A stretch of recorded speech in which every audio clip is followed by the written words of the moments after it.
Welcome back. Daily show, 10:35 is the time on this Tuesday morning, the 16th day of December. Back in with Madison County Clerk Linda Andreas. And Linda, thank you so much for your time. It's always great to talk with our elected officials. And this is the first time I've had a chance to have you on the show in person. That's right. I think you called in during the election show the night you won.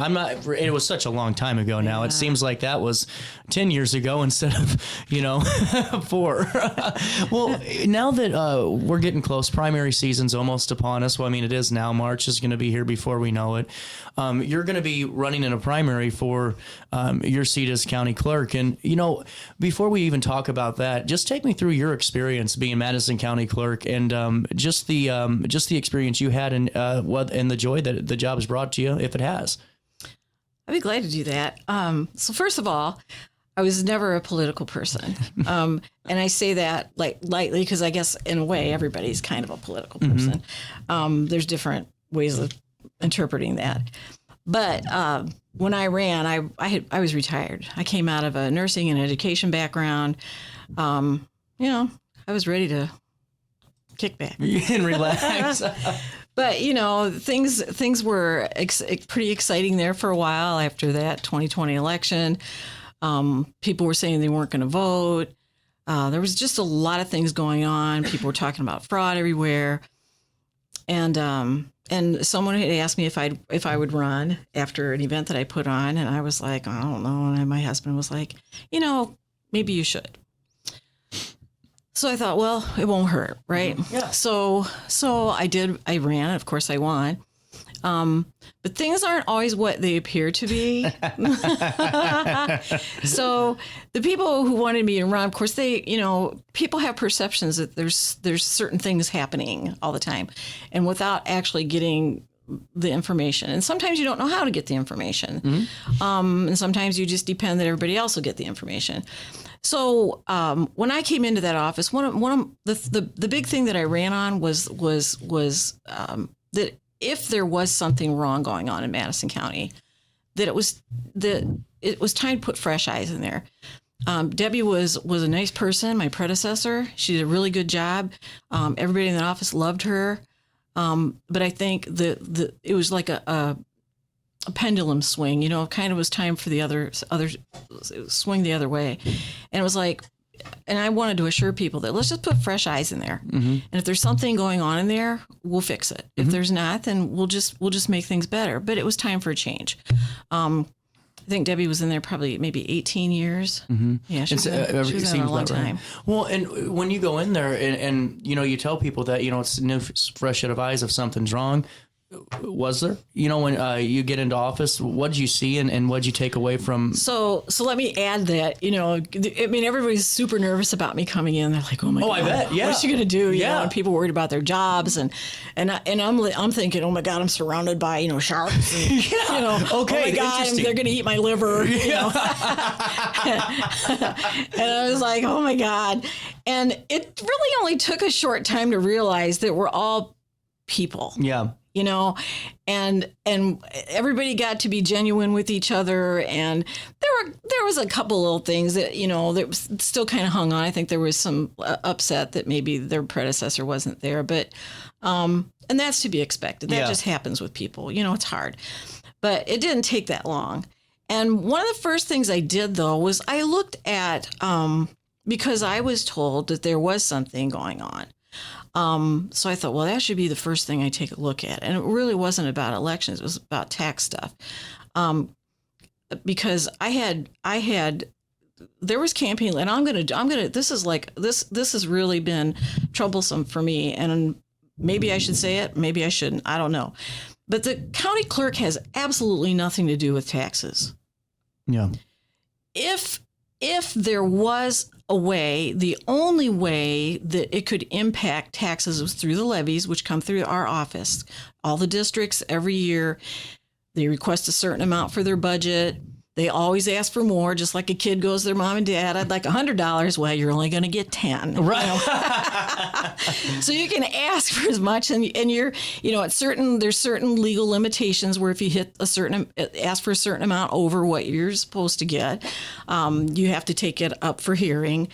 And so all that. But the first thing I did was put eyes on those things and realized that you have to have a corrupt county clerk, you'd have to have a corrupt staff, Yeah. and you'd have to have corruption in your schools.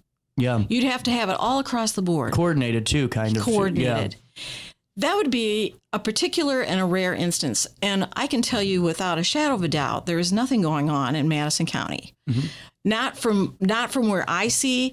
And I'm not a person who, I do like looking under rocks. I do like investigating. I do like checking, because I think you should. You should always audit yourself or have other people. And that's important. But there's not something bad under every rock. Well, and I feel like, too, now that you say that, a lot of times, because things happen at a national level or they happen at an international level, or, whatever you want to throw out there, whatever scandal, whatever conspiracy, X, Y, and Z, a lot of times you start to see it more, those same thoughts start to get more localized, too. And, maybe it's because there's not as much, information out, on the clerk's office. Maybe there's not an open, who knows whatever answer it is. I'm not saying that you're at fault, but that's where a lot of, I'm sure, the questions of, and I hate to say it, but almost like borderline conspiracy theories kind of come in with the public. And I don't know if it's a lack of information or from their part, or if it's a lack of, here's what we do every day. Yeah, I think that's multifactorial, because I believe people are people. Yeah. We like sensationalism. We like something to talk about besides the weather, So The Cardinals aren't good. Yeah.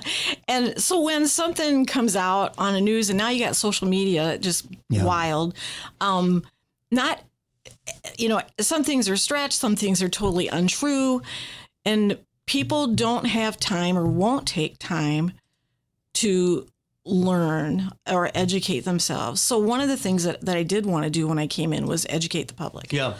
So we did set up a Facebook page. It could be bigger. I hope everybody listening will get out there and follow it, because we do put good information out there. We want people to interact with us and talk to us and learn how it works. Because the process, especially if you look at elections or tax levies, either one, if you come in instead of just like saying blatant remarks because you don't have all your facts. Remember what was, I forgot what was the show? Dragnet. Yeah. Just the facts, man. Yeah, just the facts. Just the facts. And see, that's where I think it gets so fascinating. I mean, I'm sure there's a learning curve for everyone. And, you come into this position, take me through that learning curve a little bit, because like you said, it was kind of, it's funny, but it's not, because, I'm sure that everyone in the office, I'd be one of them too, if I'm on, was in this office with Debbie for so long, I'm going, what's going to happen here? Am I going to, am I going to go? Is this going to be a good thing? And then on your side of things, you're going back into the proverbial Shark Tank, like here I am. What did you take away the first 90 days in office? Was there anything that you learned that you thought that you had kind of already figured out before heading officially into the seat, or just because you've talked to so many people? Or what was that major takeaway on who you are and what your position is? Well, I will say, before I came in, I'm kind of a studious type person. I did get out the election code and read all the duties of the clerk. So I wanted to make sure that when I came in, I was doing my job as well as I could do. I mean, I started like the first times that I was in there, or the first 100 days, and I put out a press release regarding that. I saw things that were kind of outdated in there. Plus, I told you already that I looked at the levy process, and I mean, we shadowed that and went through all that, and I was like, okay, this is fine. And I also got to know other people in the office and see how that whole system interacts with other departments. It's a machine, and offices. a nucleus. Yeah, it is. And so that was all good. Not all of these things. I kind of wrote down everything that I've been working on. Well, some of these took place at the beginning. Go ahead. And that's what I wanted to talk about that here as we wrap up, and kind of just go through what you were able to accomplish, because there is a lot that, in press releases and information that you get out. And the problem, I think, too, is there's just so much news and information anymore that, news lasts for 30 seconds instead of 5 minutes or 30 minutes. And, going in just a little bit more to clarify with the audience, just to, like you said, educate a little bit more, what's your day-to-day look like in the office? Because you guys really are, I mean, it's impressive to say the least whenever you go see a county office at work, and especially a clerk's office at work. But, what's your day-to-day look like for the public that maybe doesn't understand that? Yeah, it's pretty busy. So foremost, I'll tell you, so you have vital records. Okay, now this is just in the clerk's office. You have vital records, you have tax extensions, you have, and the vital records means birth, death, and marriage. Okay, so that's up at the front. Then you have voter registration. You have a team working on voter registration. Then you have team working on tax delinquencies. Gotcha. So there's a lot going on in that office. Then I'm also the recorder. So upstairs you've got anything to do with land records. So whether that's, purchasing homes, you've got deeds, titles, maps, GIS things. I mean, it's everything's multifaceted up there. So thank God I have good deputies that have been there for years that know the nuances. I know the scope, and I can go in and help where there's issues, and I keep on top of the statutes because those are changing. Actually, there's been a few changes up in the recorder's office. But when I go in the morning, I try to get there early, sometimes just for a parking spot. It's really hard to find a parking spot. So you don't get your own, huh? No, I asked that when I first started, and then there was hilarious laughter. No, that's not happening. Okay. So I get there early, and you check your email, and then you check in with people in certain departments. And I didn't always do that because I wasn't even sure, like what to check, and I was constantly looking and studying, but I would just, keep a relationship with everybody.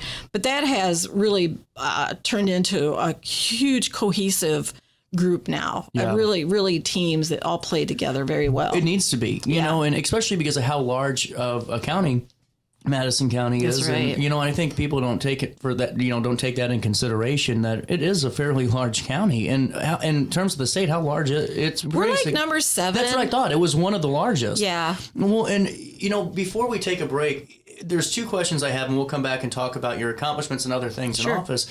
What are you seeing in terms of trends and voters? Because, I kind of got a little frustrated the other day because it seems like now I don't call it voters remorse. I call it not voting remorse, because there was such a lack of voting in Alton that people are kind of upset. And it's, we were down to 10% of our voter base.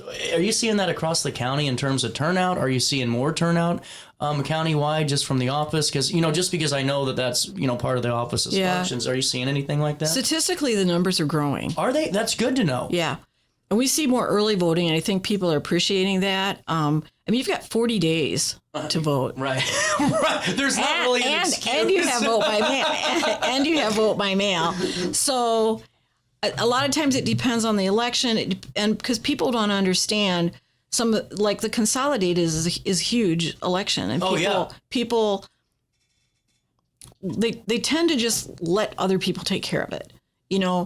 Like you've hired. Well, I hired them basically to take care of it. So let them take care of it.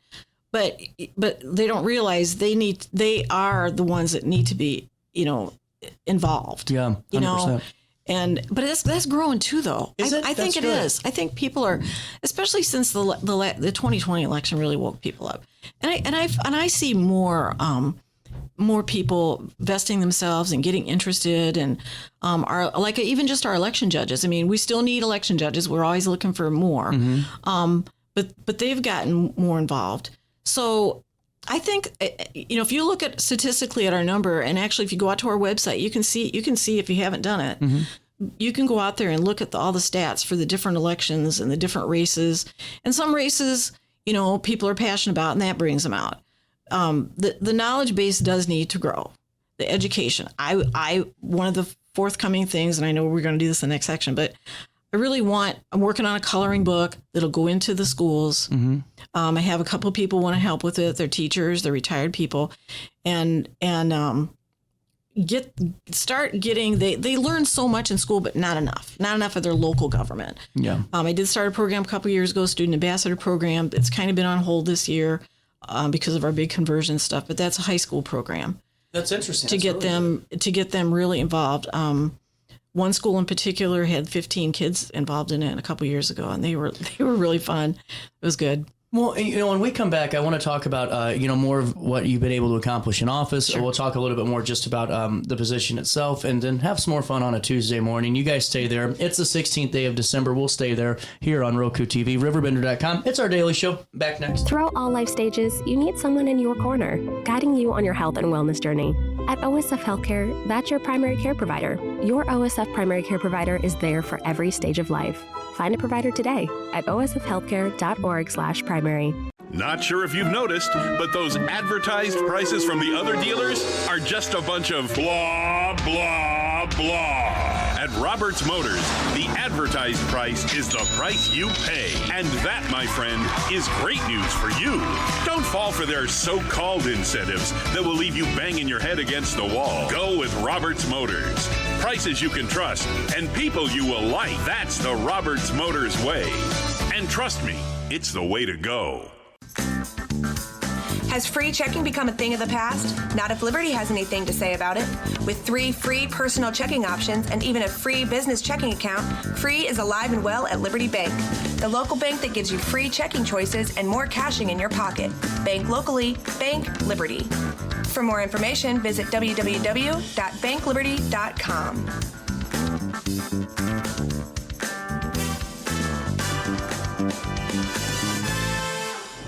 What's up? It's Mike Keith. What's up, bro? What's good, my guy? Back to spotlight other amazing alumni and how they discovered their path at Lewis and Clark. Let's jump into it. This is Dwight Wirtz, president of Wirtz Welding and Tank Service, the nation's premier distributor of tank trailer parts. Dwight has been an outspoken and long-time supporter of the college and is the current chairperson of Lewis and Clark Board of Trustees. Oh, and he's a Lewis and Clark grad. I'm Dwight Wirtz, and I am a trailblazer. Macias Insurance Agency, providing quality products with extremely competitive prices. As an independent provider, we source multiple companies to offer the best rates possible, covering auto, home, business, and life insurance. Our goal is to provide quality service that meets and exceeds customer expectations. You can rest easy knowing the Macias team is working round the clock to ensure that both you and the most important parts of your life are covered. Our qualified professionals make the insurance process easy so you can live carefree and focus on what matters most. Visit MaciasInsuranceAgency.com today to find out what our team can do for you. Tomorrow isn't built by dreamers. It's built by doers. Because progress doesn't work unless we do. So at Ameren, we've been hard at work putting energy to work for you. Adding underground cables, installing advanced switches and sensors, storm hardening poles and power lines, making the energy grid stronger today so it can meet your needs tomorrow. Learn about projects in your area at Ameren.com/energyfuture. You're listening to Our Daily Show with CJ Nasello on RiverBender.com.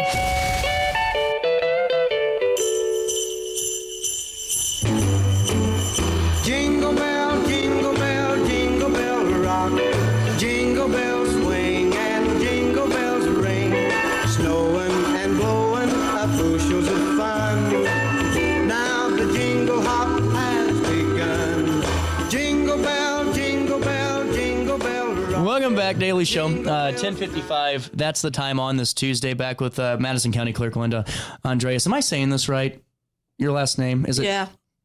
I'm not. Look, when I married Mike, it took me, well, it was actually before we got married, but I kept saying Andreas. Yeah. And he goes, it's Andreas. Oh, dang it. See, Linda Andreas. I am so sorry, Linda. and you know what? All that matters is they know how your name is spelled on the ballot, True. Getting back into this, though, there's two things, and I find it fascinating because you ran at an interesting time for county clerk. And when election integrity was brought into question at an all-time high, did that affect how you ran as a Republican candidate for county clerk? And I don't mean that in like a nasty way, but that's when mail-in ballots were at a national level, we're saying no more mail-in voting, and COVID was going on, and all these things with election interference, and could it happen? Is it happening? Did that ever come back to you on a local level where they said, well, how are you going to allow mail-in ballots, or can you do X, Y, and Z? Did that ever affect you on a local level? Well, let's put it this way. The only way that it affected me was people asking. Yeah, that's what I'm saying. Yeah. Did that sway their opinion at all? Oh, yes, of course. Interesting. Wow. Yeah. Because that's why I think it'd be a little bit more difficult. That's what I mean, for you to run compared to maybe other positions. But that's exactly why I said, look, if there's something broken, we'll fix it. Yeah. Because I had no preconceived ideas of what was going on in there. Mm-hmm. You know? That's all. And that was enough for people. I believe that was enough. Now, looking, and plus all those things are by statute. Mm-hmm. So the clerk's office does it regardless. It's just what it is. Now, I'm going to add a footnote to that. I do like vote by mail. Do you? I do. There are issues with it that need to be cleaned up. However, the big issue with it isn't so much that people, you know, whether there's cheating or there's always going to be cheating. There's been cheating since Adam and Eve. Right. There's been a lot of pay $10 to Joe and he'll go vote for John, whatever. But the big thing for us is budget wise, because legislatively we have to do it and we have to swallow those costs. That's pretty expensive. And it's big. And now you have to send those out to was it every voter at a time? The mail. Well, during COVID, cards? It was. Okay. Now it's so every couple years we have to send out a publication to allow you to sign up for permanent vote by mail, or you can opt out. So like that's going to be happening coming up this year again. Mm-hmm. So there's that cost, and then the cost of sending out the ballots. But we have approximately 17,000 people that are signed up for permanent vote by mail. Okay. And then we get additional people that sign up, maybe they planned their vacation and they can't back out or whatever reasons, and they'll apply for just that election. So we have two different. Okay. Since we're on the topic of that already, or now, not already, but how important is it to recheck your polling places and all of that? Because I know that a lot of times maybe a polling place changes or we move and we forget to register. There's always the last minute phone call, I'm sure, to your office on election day of, so I didn't get my registration card in time, or I didn't get this, or I just moved and I don't know what to do. How far in advance do we need to be proactive and, not only making sure we're registered to vote and all that good stuff, but making sure polling places are the same and making sure that nothing's really changed?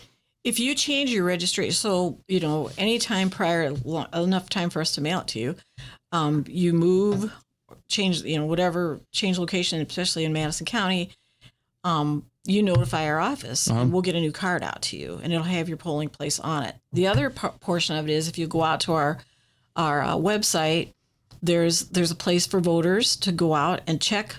It'll have all of your legislative districts.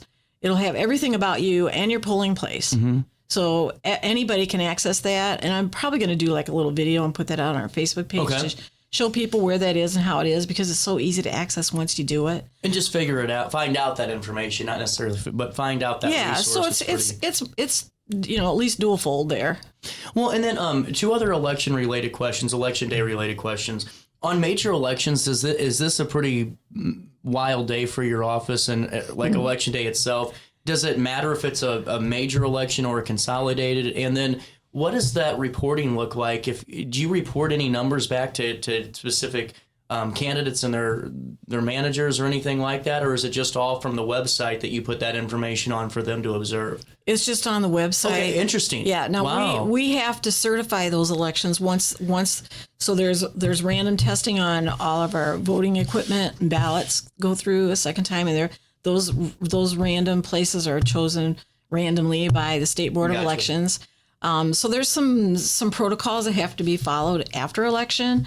We don't report back to candidates. That's not our job. Right. So I just didn't know, they can't direct line in and go, where do you guys see the vote at right now from the clerk's office, right? Mm-mm. Okay, interesting. I just want to make sure. That's really fascinating. So they read like we do on the county clerk's website. Yeah, we're like, whoa. I love that. Well, and then, so major election consolidated doesn't matter. Is it still pretty hectic regardless? Yeah, it's because it's the same precincts. Everything's the same. Interesting. And now, one final just thought on this. What safeguards are in place just for anyone that's out there that maybe is still, worried about election integrity? I do get paid. Election integrity or, any type of facet of that. What safeguards are in place? Because it seems like we've had a Democrat as a county clerk, and now we have a Republican, and everything looks like we're doing okay here. I know, it's wonderful. Yeah, and I say that to people. I said, look, you had a Democrat and I got a Republican, and we're both saying it's okay. So that should give you a level of confidence, and for most people it does. Okay. It's a wonderful office. Go ahead. Well, and now with that, and I think that's really just the answer is everything looks like it's on the up and up. But, now we're at the point where we were going to let the audience know a little bit about what you've been able to accomplish. And we were talking about making things more efficient because, the transition's always tough. And when do you make the transition? And is it too early because now you got to update again or things are changing? What have you done, in the last couple of years just to get the office more streamlined and efficient? Well, the first thing that happened was, so we had tabulators that had go back to Mark Van Ida. Oh, my God. Yeah. And, cost-wise, budget-wise, it was smart. It was wise to do, but they were falling apart and they were aging out, and they couldn't be used anymore. Yeah, no. Now, there was ARPA money available to us, and I was told that before I took office. So when I came in, I had to make a decision. And at the time, there was still a lot of upheaval about, machines and and what's that look like? Well, first and foremost, I want to let people know that those are tabulators. So like when you take your SATs or your ACTs or any kind of test and you fill in your little dots, that's a scanner. That's all it is. It's not a machine that like votes and changes things. Okay. It doesn't have that capability. It's not like I can touch this button and then it just, refigures. Yeah. No. So those are, but I had to get new ones, and that's a bunch of money. And you had people begging for hand counts. So I took my chief deputy, who has been there for years with Debbie, and like, you're going to look at a hand count? I mean, they were like, oh my God, she's nuts, and I thought, I'm an open-minded person. I thought, well, let's go look at it. So it was going across the nation at the time. There was a program set up. I don't recall the name of it now, but we went down to Missouri and we actually did a hand count. It was really cool. Was it? But yes, and it was very efficient. However, in a county our size, not feasible. No way, yeah. No way. Because there's 200,000? We don't have enough judges. Oh, I bet. Yeah. Well, we have 200,000 people total, and how many actual voters do we have? We have about 193 registered voters. Oh, so we have about 300,000 people then in the county. Then probably. I think it was 262. 262? I bet that number fluctuates. Oh, my math's not too mathing today. That's pretty good. Yeah. So that was the first thing I had to do, was go through that whole process and then look at different machines and make assessments. And it took a little time. And then we got the new machines, and they're wonderful. Yeah. And the judges love them. They're lighter. There's all kinds of reasons that everybody loves them. And I got rid of pretty much settled the hand count issue. It just wasn't viable for us. Then I don't know if you saw it, but we did an election judge commercial, so that was kind of a new thing to get election judges, and we did see an uptick in that. Good. So that was fun. We'll probably show that one again. We got brought in some laptops, just 3. We don't have a big budget, but we brought those in so people could register to vote, like at the fair. So we'd send our people. We've been at the fair 3 years. Uh-huh.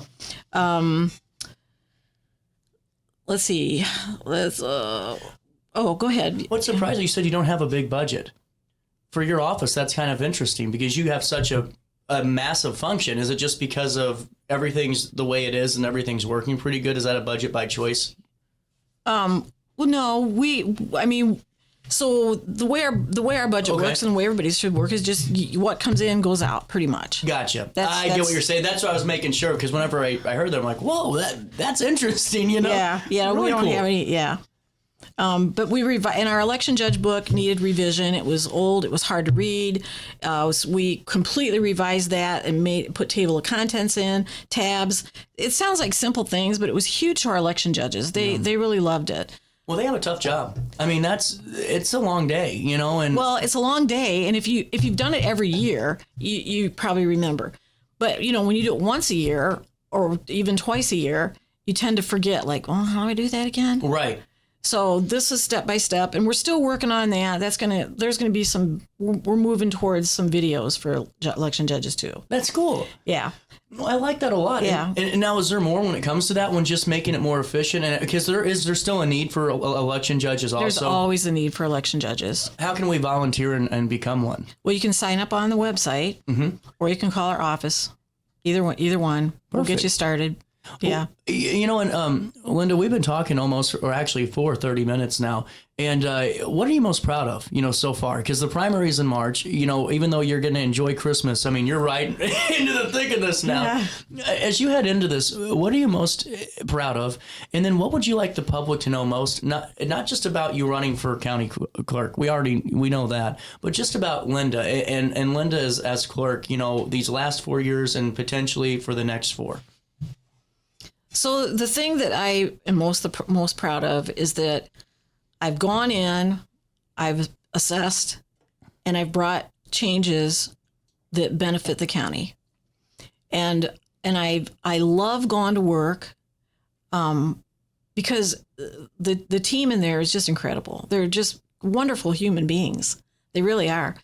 And I don't care whether you're a Democrat or Republican. People are people.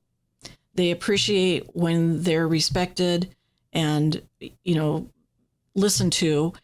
And now I'm not perfect. I will tell you, there's been a couple people, and I learned my lessons though. If I've done something wrong, tell me about it, and I'll try to make those corrections.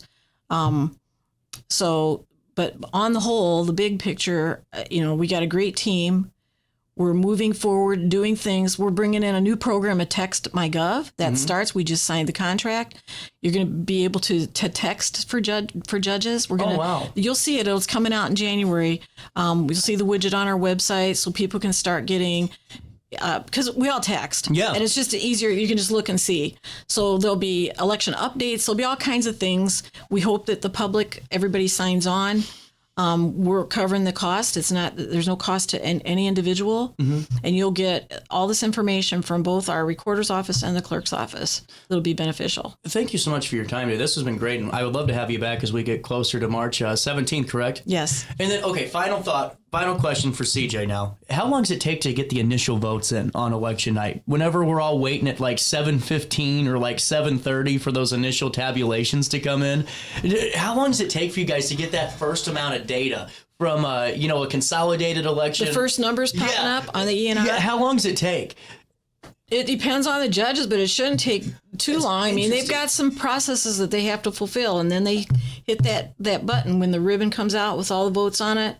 That's when we start. That's interesting. Okay. Fascinating. Linda, thanks so much for your time. You're welcome. Best of luck and Merry Christmas to you. Merry Christmas to you. We're out of time today. I'll see you back here tomorrow for more of our daily show. You guys have a great rest of your Tuesday. Go outside and get some sun today. It'll feel like 90 the way it's been the last 7 days. I'll talk to you tomorrow. Try your best until then to do as I always say, and that's stay out of jail. Oh, yes, he did.